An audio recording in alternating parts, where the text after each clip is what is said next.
शक्ति है तो शक्ति को छुपाना नहीं, और भगवान को उच्चासन दे करके फिर भगवान का जो वैभव होता है, परिकर होता है, छत्र चबर भामंडल आदि होते हैं, वो भी लगाना चाहिए। अपनी ही तरफ से होना चाहिए, अपनी पूरी वेदी होना चाहिए। और साथ साथ में ये भी विधान है कि भगवान को ऐसे नहीं ध्रुव फंड के साथ व्यवस्था करना चाहिए कि पीढ़ी दर पीढ़ी हजारों वर्षों तक आपकी ही उस द्रव्य से भगवान की व्यवस्था होती चली जाए। ये सही सही दान की विधि है। नहीं तो पुत्र को जन्म दे दिया, अब उसका कोई लालन पालन नहीं करना है, यूं ही छोड़ दिया तो पूरा कर्तव्य नहीं होता। इसलिए आप अपनी शक्ति को छिपाएं नहीं, शक्ति है तो करें, शक्ति नहीं है तो कोई बात नहीं। आचार्य भगवान ने कहा कि शक्ति नहीं है तो अच्छे से भक्ति कर लो, जो सकई सो की रही, जितनी शक्ति होती। लेकिन अगर शक्ति आपके अंदर बैठी हुई है और आप उसको छुपा रहे हो तो फिर वही कार्य कर रहे हो जैसा एक माता पिता जन्म दे करके करते हैं। ऐसे ऐसे दानी लोग हुए हैं जिनके बारे में पढ़ करके आश्चर्य होता है। एक साहब जीवराव जी पापड़ी बाल हुए जिन्होंने विक्रम संवत 1548 अक्षय तृतीया के दिन ऐसी प्रतिष्ठा कराई, 1 लाख प्रतिमाओं की उन्होंने प्रतिष्ठा कराई। देखो कैसे अंदर से उदारदानी, 1 लाख प्रतिष्ठा करा करके ऐसे नहीं छोड़ दिया। उन सारे भगवानों को गाड़ियों में भर करके विराजमान करके, ऐसे भर करके मतलब ऐसे नहीं भर दिए। अब आप विचार कर सकते हैं कि उस समय बैलगाड़ियां चलती थी, ये वाली गाड़ियां नहीं चलती थी, और गाड़ियां भर करके उन्होंने पूरे भारत के कई प्रदेशों में उन्होंने जाकर के मंदिरों में उन मूर्तियों को बड़ी भक्ति के साथ उनकी प्रतिष्ठा करा करके विराजमान किया। सिर्फ उन्होंने मूर्तियां ही विराजमान नहीं कराई, जिन मंदिरों में वेदियां नहीं थी वेदियां बनाई, जहां मंदिर नहीं थे गांव में मंदिर उन्होंने बनवाए, और मंदिर बनवा करके फिर उन मूर्तियों के पंच कल्याण करा के प्रतिष्ठा की। आज भी अनेक जिनालयों में उनकी वह आप प्रशस्ति पढ़ सकते हैं। छोटे छोटे गांवों में हमारा जाना होता है, देखते हैं 500-500 वर्ष की प्राचीन प्रतिमाएं, उन पर पूरी 1548 की वह लिखी रही थी, और जाकर के उन्होंने पूरे भारत के जिनालयों के वर्णन वंदना की और जाकर के प्रतिष्ठा कराई। कितना बड़ा उन्होंने संकल्प लिया होगा, विचार कर सकते हैं। और कितने समय में ये हुआ होगा, पूरा जीवन। हमें तो ऐसा लगता है कि पूरा जीवन ही उन्होंने इसी में निकाल दिया। पाड़ा साहब के बारे में जिन्होंने अनेक जिनालय बनाए, और उत्तुंग खड़गासन प्रतिमाएं आदि उनके बारे में मिलती कि ये जो शांतिनाथ, कुंथुनाथ और अरनाथ भगवान की प्रतिमाएं खड़गासन बड़ी बड़ी उतनी है।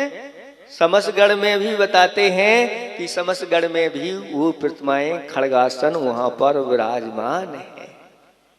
कितनी प्राचीन है, अत्यंत प्राचीन है, 800 वर्ष पूर्व की है। कहते हैं अगर 100 वर्ष प्राचीन कोई प्रतिमा हो जाए तो वह अपने आप में अतिशयकारी हो जाती है। जहां 800 वर्ष प्राचीन प्रतिमाएं हो वहां कहना ही क्या है। ऐसे समसगढ़ के दर्शन करने के भाव हो रहे हैं कि अभी दर्शनों की वंदना तो चल ही रही है, जिनालयों की वंदना चल रही है कॉलोनी कॉलोनी में, और ऐसे ही इसी में अगर समसगढ़ के भगवान के दर्शन हो जाएं तो फिर कहना ही। लेकिन ऐसे दर्शन नहीं, साथ में श्रावक गण भी दर्शन करें, और ऐसे करें जैसे अभी आप लोगों ने शताधिक मंडल बना करके आप लोगों ने ये विधान किया है। ये सब लोग करें तो बहुत अच्छा, इतना आनंद आएगा कि इसके उपलक्ष्य में जाकर के वहां भी शताधिक इंद्रों के द्वारा भगवान का अभिषेक। इंद सद बंदयाणम तुवण हिद महुर महुर विशद बक्काणम। भगवान जो होते हैं 100 इंद्रों के द्वारा पूजनीय होते हैं, तब इतने अतिशयकारी शांतिनाथ भगवान है, तो सामान्य 1-2 लोगों के द्वारा वह उनकी अभिषेक नहीं हो, 100 इंद्र बन करके आप लोग अभिषेक करें, उसका अलग ही अतिशय और धर्म की प्रभावना और अंदर की भावना प्रबल होती चली जाती है। इसलिए इस दान की प्रवृत्ति को निरंतर बनाए रखना, ये दान अपने आप को महान बनाता है।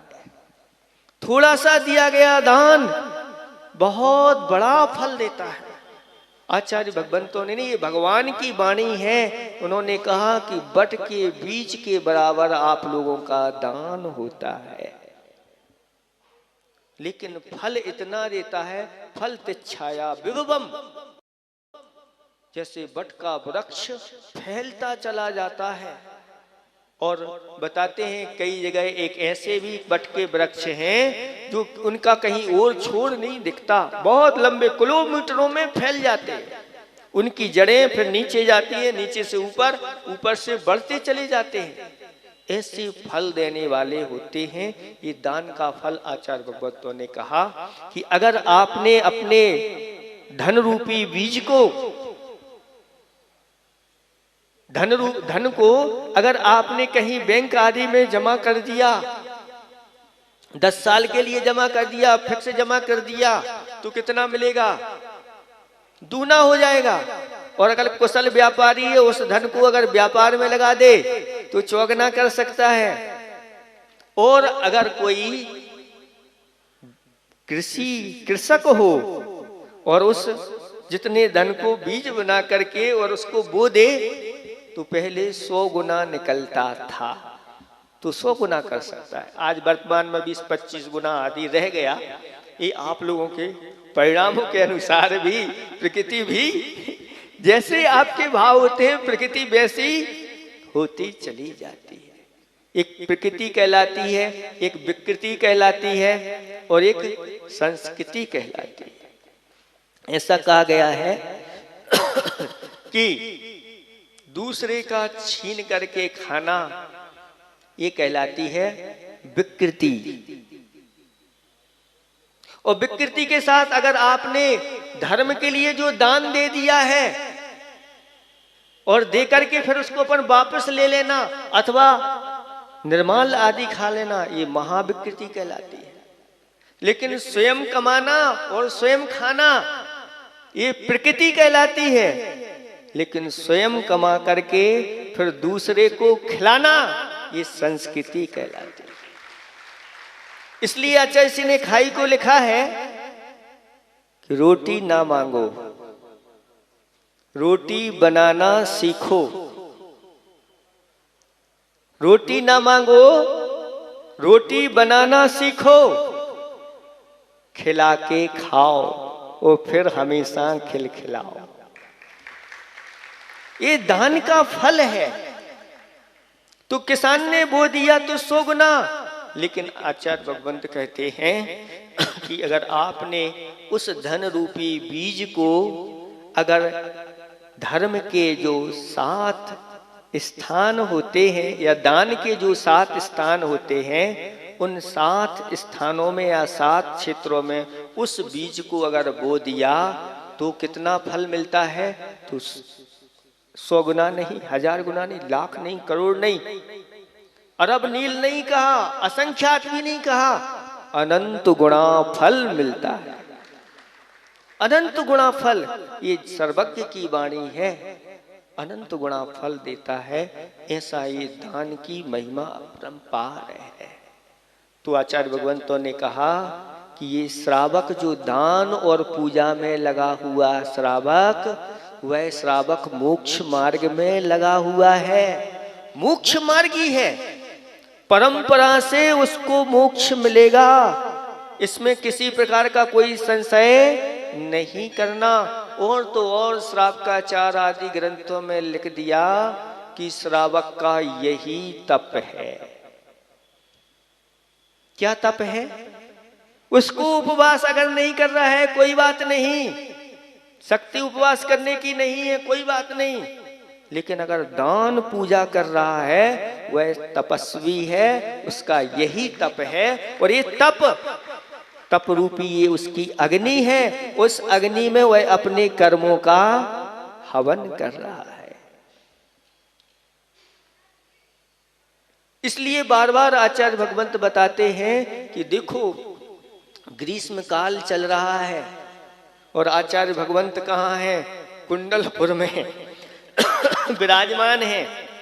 ग्रीष्म काल, जेठ का महीना है और जेठ के महीने में कैसी गर्मी पड़ती है, और कुंडलपुर में हो तो फिर पत्थर पूरे वो पर्वत तप जाता है, जैसे चूल्हे में बैठते हैं ऐसी वहां की गर्मी, चूल्हे के निकट बैठे। ऐसी गर्मी में भी लोग ऐसी भावना लेकर के जाते हैं कि उनके लिए वहां स्थान नहीं मिलता, और टीन सेट में वह अपन रह करके और वह अतिथि सत्कार, ऐसी गर्मी और टीन सेट में जब मुनिराज आते हैं तो मुनिराज पसीना पसीना हो रहे हैं, श्रावक भी पसीना पसीना हो रहा है, लेकिन वह श्रावक अपने आप को हवा नहीं कर रहा है, महाराज को हवा कर रहा है। क्या है ये? तप नहीं है तो और क्या है? इसमें कितनी नजरा वह श्रावक करता है, ऐसी नजरा कर लेता है, बहुत जल्दी अपने संसार को अल्प कर लेता है, संसार की स्थिति बहुत घटा लेता है, और उसके लिए मोक्ष लक्ष्मी इंतजार करती है कि जल्दी से जल्दी इस पंचम काल को छोड़ करके अन्य काल में जल्दी से जल्दी उसका जन्म हो। ये सब है। इसलिए दान पूजा अपने आप में श्रावकों का बहुत बड़ा तप है। इसलिए इस तप रूपी अग्नि में अपने कर्मों को निरंतर वह भी करता रहता है। तो दानुना धम्मुना चागुना, जो दान नहीं करता, त्याग नहीं करता, धर्म नहीं करता, अपने जो धन का उपभोग नहीं करता न्यायपूर्वक, ऐसा वह श्रावक बहिरंग बहिरात्मा है, पतंगा है, और लोभ रूपी अग्नि में पड़ करके मरियो परियो न संदेह हो, इसमें किसी प्रकार का कोई संदेह नहीं करना। वह उसमें मर करके जैसे पतंगा दीपक में जाकर के मर जाता है, ऐसे ही सब लोग जो इस प्रकार के होते हैं, ये कार्य नहीं करते, उनकी दशा भी यही होती है। और जो देव इस प्रकार से देता है वह देव बनता है। देव मतलब देव बनने के लिए वह प्रक्रिया कर लेता है, और जो रखता है वो रक्षक बनता है, जो रखता है रक्षक बनता है, और उसी के ऊपर आकर के बैठ भी जाता है, उसका उपयोग कुछ कर नहीं पाता। शास्त्रों में वर्णन मिलते हैं। इसलिए हे राजन, मैं एक आना तो अपने माता पिता के ऊपर खर्च करता हूं, और एक आना क्योंकि माता पिता का मेरे ऊपर बहुत बड़ा उपकार है, इसलिए उनका उपकार चुकाना संतान का कर्तव्य होता है।